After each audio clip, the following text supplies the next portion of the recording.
Toni disgustosi, affermazioni offensive e false. È durissima la replica affidata a una lettera congiunta delle televisioni a un articolo pubblicato sul quotidiano La Repubblica. Sono oltre 30 le emittenti televisive locali che hanno firmato una lettera aperta congiunta. Si tratta delle principali TV del settore, da nord a sud, isole comprese, e tra i firmatari non poteva non esserci Media Nord-Est, primo gruppo televisivo locale d'Italia. All'origine della vicenda i 20 milioni di euro di contributi statali contesi tra le emittenti e la carta stampata, o meglio, per dirla con le parole delle televisioni, il blitz della nota lobby dei giornali per sottrarre all'informazione radiotelevisiva locale 20 milioni all'anno per ognuno dei prossimi 3 anni, e questo con l'obiettivo chiaro di aggiungere fondi a quelli già esistenti e consistenti per la carta stampata. Soldi ai signori delle televendite, ha titolato La Repubblica, e se il titolo sembra già poco generoso, i contenuti dell'articolo sono ancora più pesanti. Sul piatto ci sono soldi pubblici che andrebbero ad alimentare realtà fatte di telegiornali a rullo, programmi allergici agli ascolti e soprattutto tantissime televendite. Scrive il quotidiano, che nel resto dell'articolo rincara la dose senza risparmiare i 2000 giornalisti delle TV private locali. Toni sia nella forma che nei contenuti che gli editori televisivi non digeriscono e anzi rispediscono al mittente,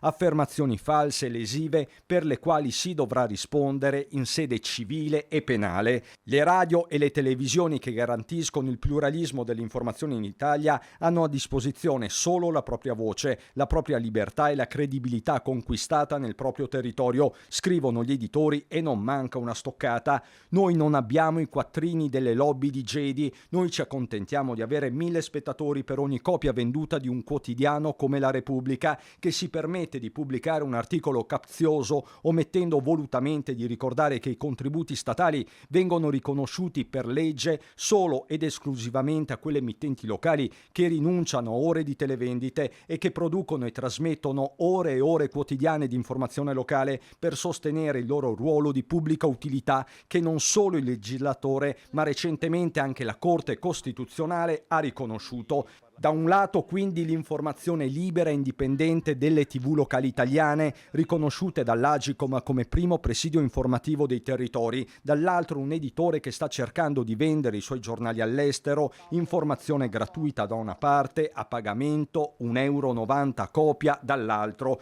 Questa è la fotografia scattata dagli editori che, di fronte a un attacco frontale scomposto e non aderente alla realtà di La Repubblica, devono rispondere innanzitutto con i fatti.